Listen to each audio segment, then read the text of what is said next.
در 6 فروردین 68 آقای خمینی نامه تندی خطاب به منتظری که جانشینش بود نوشت و منتظری هم در جوابش از قائم مقامی رهبری استعفا داد. این نامه به قدری تند بود که محرمانه به قم ارسال شد و تا سال 76 که دستور حصر خانگی منتظری صادر شد محرمانه موند. در 2 ویدیوی قبلی درباره اختلافات منتظری و نظام و حصر خانگی صحبت کردیم و میخوایم تو این ویدیو متن نامه آقای خمینی به منتظری رو بخونیم. جناب آقای منتظری، با دلی پرخون و قلبی شکسته چند کلمه ای برایتان می نویسم تا مردم روزی در جریان امر قرار گیرند. شما در نامه اخیرتان نوشته اید که نظر تو را شرعاً بر نظر خود مقدم می دانم. خدا را در نظر می گیرم و مسائلی را گوش زد می کنم.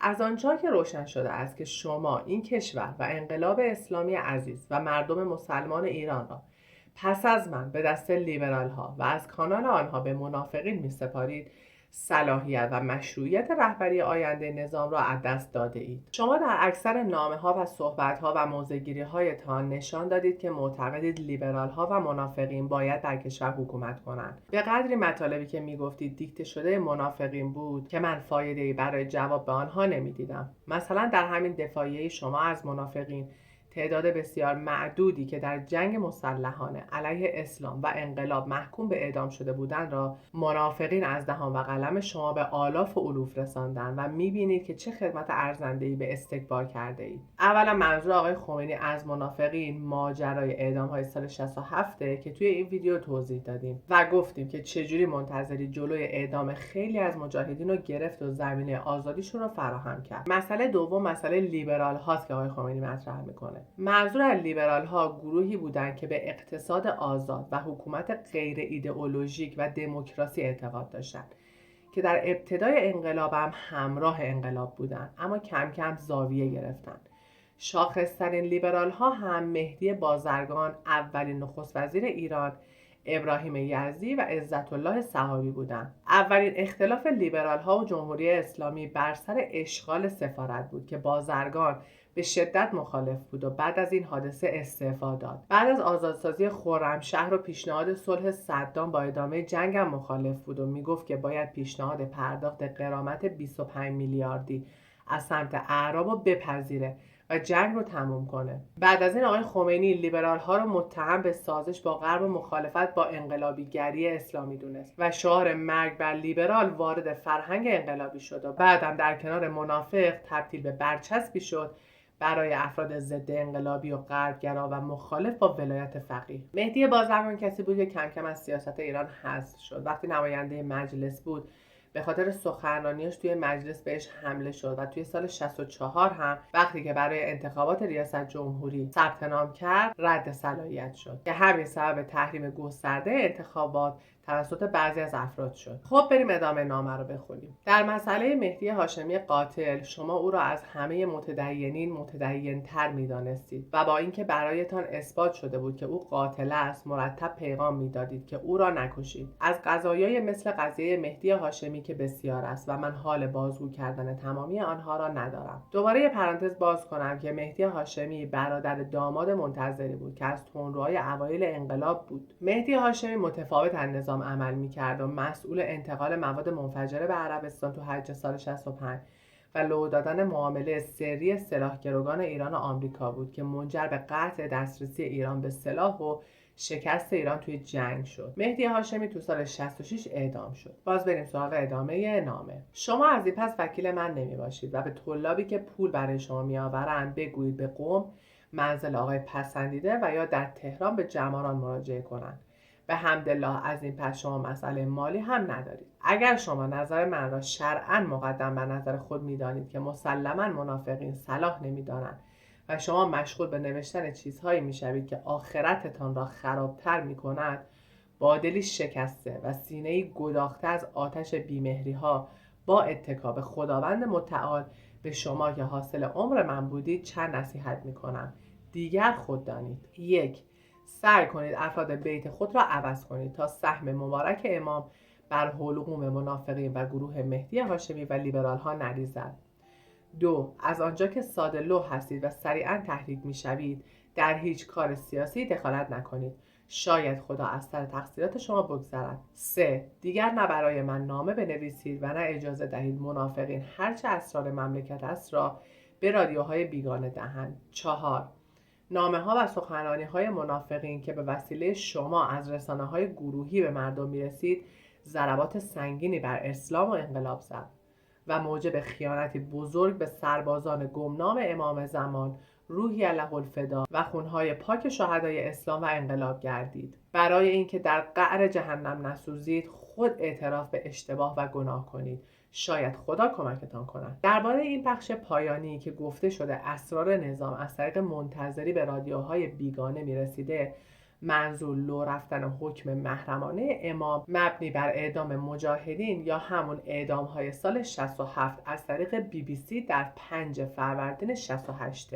در این روز این حکم محرمانه از BBC خونده میشه و عنوان میشه که منتظری این نامه رو به BBC داده که به حیثیت امام ضربه بزنه. اما احمد منتظری در مصاحبه‌ای مدعی شد که این نامه از طریق احمد خمینی و ری شهری به فردی به اسم نوروزی داده شده تا به BBC داده بشه و بگن که منتظری لو داده تا شرایط برای عزلش فراهم بشه. دوباره میریم ادامه نامه. والله قسم من از ابتدا با انتخاب شما مخالف بودم، ولی در آن وقت شما را ساده لوح میدانستم که مدیر و مدبر نبودید، ولی شخصی بودید تحصیل کرده که مفید برای حوزه‌های علمیه بودید و اگر این گونه کارهاتان را ادامه دهید مسلماً تکلیف دیگری دارم و میدانید که از تکلیف خود سرپیچی نمی‌کنم. والله قسم من با نخست وزیری بازرگان مخالف بودم، ولی او را هم آدم خوبی می‌دانستم. والله قسم من رأی به ریاست جمهوری بنی صدر ندادم و در تمام موارد نظر دوستان را پذیرفتم. سخنی از سر درد و رنج و با دلی شکسته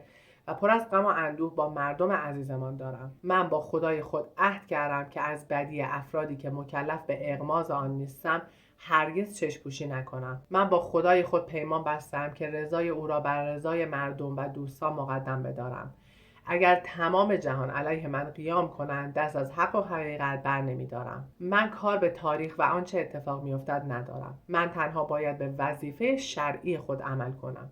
من بعد از خدا با مردم خوب و شریف و نجیب پیمان بستم که واقعیات را در موقع مناسبش با آنها در میان گذارم. تاریخ اسلام پر است از خیانت بزرگانش به اسلام. سعی کنند تحت تاثیر دروغ‌های دیکته شده که این روزها رادیوهای بیگانه آن را با شور و شوق و شعف پخش می‌کنند نگردند. از خدا می‌خواهم که به پدر پیر مردم عزیز ایران صبر و تحمل عطا فرماید و او را بخشیده و از این دنیا ببرد تا طعم تلخ خیانت دوستان را بیش از این نچشد. ما همه راضی هستیم به رضایت او. از خود که چیزی نداریم، هرچه هست اوست و سلام. فردای این روز منتظری جواب نامه آقای خمینی رو میده و در نامه از قائم مقامی استعفا میده. بسم الله الرحمن الرحیم. محضر مبارک آیت الله العظمی امام خمینی. پس از سلام و تحیت مرقوعه شریفه مورخ 6/1/68 واصل شد. ضمن تشکر از ارشادات و راهنمایی‌های حضرت عالی به عرض میرسانم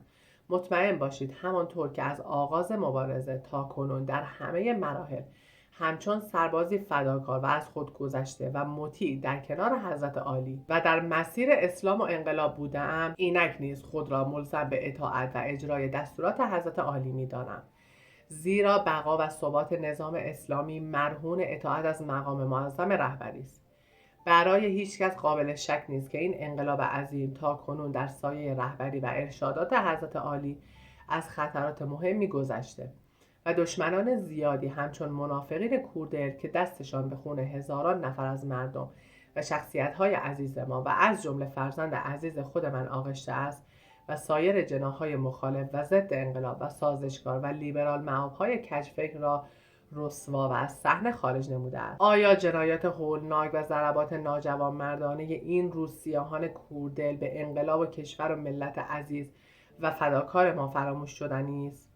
و اگر بلندگوهای آنان و رادیوهای بیگانه خیال می‌کنند با جوسازی و نشر اکاذیب و شایعه پراکنی ها به نام این جانب می توانند به اهداف شوم خود برسند و در همبستگی ملت ما رخنه کنند، سخت در اشتباهند. و راجع به تعیین این جانب به عنوان قائم مقام رهبری خود من از اول جدا مخالف بودم و با توجه به مشکلات زیاد و سنگینی بار مسئولیت همان وقت به مجلس خبرگان نوشتم که تعیین این جانب به مصلحت نبوده است و اکنون نیز عدم آمادگی خود را صریحاً اعلام می‌کنم و از حضرت عالی تقاضا می‌کنم به مجلس خبرگان دستور دهید مصلحت آینده نظام و انقلاب و کشور را قاطعانه در نظر بگیرند و به من اجازه فرمایید همچون گذشته یک طلبه کوچک و حقیر در حوزه علمیه به تدریس و فعالیت‌های علمی و خدمت به اسلام و انقلاب زیر سایه رهبری حکیمانه حضرت عالی اشتغال داشته باشم و اگر اشتباهات و ضعف‌هایی که لازمه طبیعت انسان است رخ داده باشد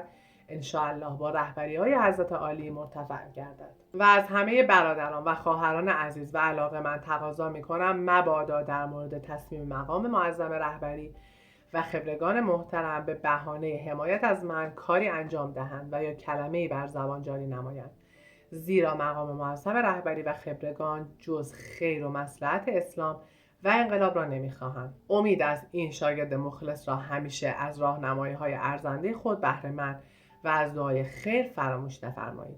و السلام علیکم و رحمت الله و برکاته. تو پرانتز بگم که محمد منتظری پسر آیت الله منتظری تو 7 تیر 60 در انفجار دفتر حزب جمهوری اسلامی در کنار بهشتی و دیگران شهید شد. بعد از این آقای خمینی دوباره نامه‌ای به منتظری میزنه. بسم الله الرحمن الرحیم. جناب حجت الاسلام و المسلمین آقای منتظری، با سلام و آرزوی موفقیت برای شما همانطور که نوشته اید رهبری نظام جمهوری اسلامی کار مشکل و مسئولیت سنگین و خطیری است که تحملی بیش از طاقت شما می‌خواهد و به همین جهت هم شما و هم من از ابتدا با انتخاب شما مخالف بودیم و در این زمینه هر دو مثل هم فکر می‌کردیم، ولی خبرگان به این نتیجه رسیده بودند و من هم نمی‌خواستم در محدوده قانونی آنها دخالت کنم. از اینکه عدم آمادگی خود را برای پست قائم مقامی رهبری اعلام کرده اید پس از قبول صمیمانه از شما تشکر می‌نمایم. همه می‌دانند که شما حاصل عمر من بوده اید و من به شما شدیداً علاقه‌مندم. برای اینکه اشتباهات گذشته تکرار نگردد به شما نصیحت می‌کنم که بیت خود را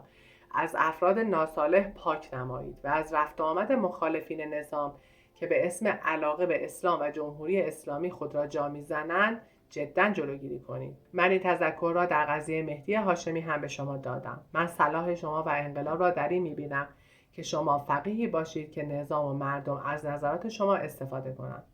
از پخش دروغ‌های رادیوی بیگانه متأثر نباشید. مردم ما شما را خوب می‌شناسند و حیله‌های دشمن را هم خوب درک کردند که با نسبت هر چیزی به مقامات ایران کینه خود را به اسلام نشان می‌دهند. طلاب عزیز، ائمه محترم جمعه و جماعات، روزنامه‌ها و رادیو و تلویزیون باید برای مردم این قضیه ساده را روشن کنند که در اسلام مصلحت نظام از مسائلی است که مقدم بر هر چیزی است و همه باید تابع آن باشیم. جناب عالی انشاءالله با درس و بحث خود حوزه و نظام را گرمی میبخشید و سلام علیکم. بعد از این منتظری از قائم مقامی استعفا میده، اما داستان منتظری و نظام با این استعفا به پایان نمیرسه. منتظری هر جا نکته‌ای میدید که برخلاف مصلحت مردم بود اون نکته رو متذکر میشد. موقعی که قانون اساسی توی سال 68 در حال اصلاح بود، منتظری به بند افزایش اختیارات رهبری و حذف مرجعیت از شرایط رهبری به شدت اعتراض کرد. طی سالهای بعدش هم این اعتراضاتش نسبت به اختیارات رهبری ادامه داشت تا اینکه تو سال 76 بعد از اینکه خاتمی رئیس جمهور شد ازش خواستش که به پشتوانه رأی مردمی در مقابل رهبری بیسته که همین هم سبب حصر خونگی شد که توی این دوتا ویدیو کامل این مطالب رو توضیح دادیم. ممنونم که تا پایان این ویدیو همراه ما بودید. تا ویدیو بعدی خدا نگهدار.